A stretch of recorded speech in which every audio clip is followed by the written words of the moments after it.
रावण को शूर्पणखा का धिक्कार। रावण के मारीच के पास से लंका लौट आने के कुछ काल पश्चात ही शूर्पणखा उसके पास आ पहुंची।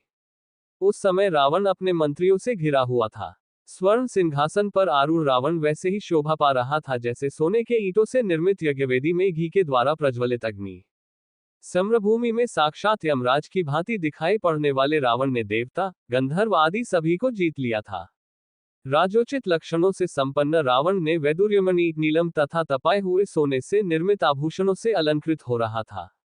उसके अंगों पर विष्णु के चक्र तथा देवताओं के विविध आयुधों के अनेक प्रहार हुए थे, किंतु इन प्रहारों के बाद भी उसका कोई भी अंग खंडित नहीं हुआ था।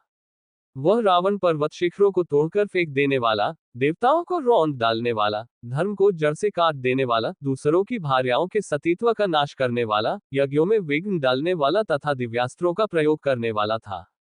उसने समुद्रों तथा पर्वतों पर विजय प्राप्त किया था, नागराज वासुकी को परास्त किया था, तक्षक की प्रिय पत्नी का हरण किया था, कुबेर पर विजय प्राप्त कर उससे पुष्पक विमान छीना था।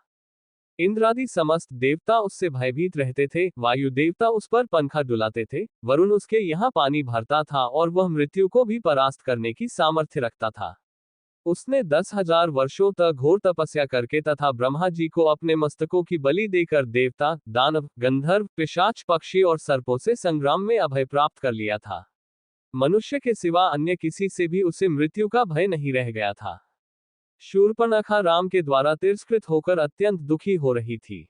उसने रावण के पास आकर क्रोध से फूंफकारते हुए कहा, धिक्कार है तुम्हारे पराक्रम पर और तुम्हारे इन मंत्रियों पर। तुम अपनी विलासिता में डूबे हुए हो। तुम सब तो सुरा और सुंदरियों में व्यस्त रहते हो। हे नीतिवान रावण, क्या अब मुझे तुमको ये भी बताना पड़ेगा कि समय पर उचित कार्य न करने वाले और अपने देश की रक्षा के प्रति असावधान रहने वाले राजा के राज्य के नष्ट हो जाने में क्षणमात्र भी देर नहीं लगती। तुम्हें ज्ञात होना चाहिए कि वृक्ष से गिरे हुए पत्ते और राज्य से च्युत राजा का कोई मूल्य नहीं होता। प्रजा उसी राजा की पूजा करती है जो स्थूल आंखों से सोता है किंतु नीति की आंखों से जागता है, जिसका क्रोध प्रलयंकर और प्रसन्नता सुखदायिनी है। जिस राजा के गुप्तचर सक्रिय और सतर्क नहीं रहते वह राज्य करने योग्य नहीं होता। तुम्हारे गुप्तचर तो मूर्ख, अयोग्य और आलसी हैं। तुम्हारी बुद्धि दूषित है और मंत्री भी सर्वथा अयोग्य है। उन्हें अभी तक ये पता नहीं कि उनके राज्य दंडकारण्य में कितनी भयंकर घटना घट चुकी है। मेरे वीर भ्राताओं, खर दूषण का 14 सहस्त्र राक्षसों सहित संहार हो चुका है। जो ऋषि मुनि कल तुम्हारे नाम से थर थर कांपते थे वे आज सिर उठाकर निर्भय हो घूम रहे हैं। तुम तो राम द्वारा किए गए भीषण हत्याकांड से अभी तक अपरिचित हो। शूर्पणखा के कटु वचनों से कुपित होकर रावण बोला, शूर्पणखे, मुझे बताओ कि राम कौन है, उसका बल और पराक्रम कितना है, दुष्कर दंडकवन में उसने किस लिए प्रवेश किया है, उसके पास ऐसा कौन सा अस्त्र है जिससे उसने खर दूषण और त्रिशिरा का सेना सहित संहार कर दिया। उसने तुझ जैसी सुंदर अंगों वाली को क्यों कुरूप बना दिया।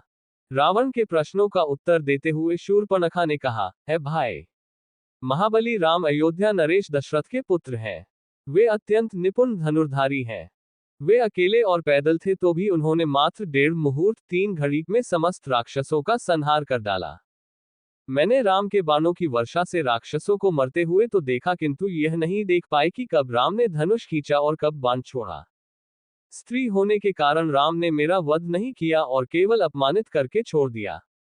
राम के समान ही पराक्रमी उसका भाई लक्ष्मण और अत्यंत सुंदरी उसकी पत्नी सीता भी उसके साथ है। इस भूतल पर मैंने आज तक सीता के समान रूपवती अन्य कोई स्त्री नहीं देखा है। जब मैं सीता को तुम्हारी भार्या बनाने के लिए लाने के लिए उद्यत हुई तो लक्ष्मण ने मुझे कुरूप बना दिया। सीता तुम्हारी ही भार्या बनने योग्य है, अतः तुम उसे शीघ्रातिशीघ्र हर लाओ। शूर्पणखा का कथन सुनने तथा अपने मंत्रियों से विचार विमर्श करने के पश्चात रावण ने सीता को हर लाने का निश्चय कर लिया। तत्काल उसने अपना रथ तैयार करवाया और उस पर सवार हो अपने मित्र मारीच के पास पहुंच गया। मारीच ने रावण का समुचित सत्कार करके पूछा, राजन, लंका में सब कुशल तो है ना? आप इतनी जल्दी पुनः कैसे लौट आए? रावण बोला, हे मारीच, क्रूर और मूर्ख राम ने अपने बल का आश्रय लेकर मेरे भाई खर और दूषण सेना सहित त्रिशिरा का वध कर दिया है। उसने मेरी बहन शूर्पणखा को भी कुरूप बना दिया है। तुम मेरे मित्र हो। मित्र ही संकट के समय मित्र की सहायता करता है। मैं जानता हूं कि मेरे मित्रों और शुभचिंतकों में तुमसे बढ़कर बलवान, नीतिवान और मुझसे सच्चा स्नेह करने वाला और कोई नहीं है। अतः हे मारीच, मैं चाहता हूं कि तुम रजत बिंदुओं वाला स्वर्णमृग बनकर राम के आश्रम के सामने जाओ।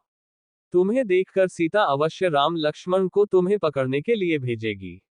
उन दोनों के चले जाने पर मैं अकेली सीता का अपहरण करके ले जाऊंगा।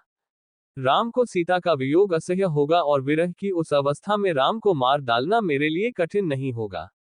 रावण के वचन सुनकर मारीच बोला, हे लंकापति, जैसे कि मैं पहले भी कह चुका हूं कि ऐसा करना तुम्हारे लिए उचित नहीं होगा।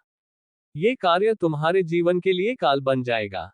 आश्चर्य की बात है कि वेद शास्त्रों के ज्ञाता होते हुए भी तुम परस्त्री हरण जैसा भयंकर पाप करने जा रहे हो।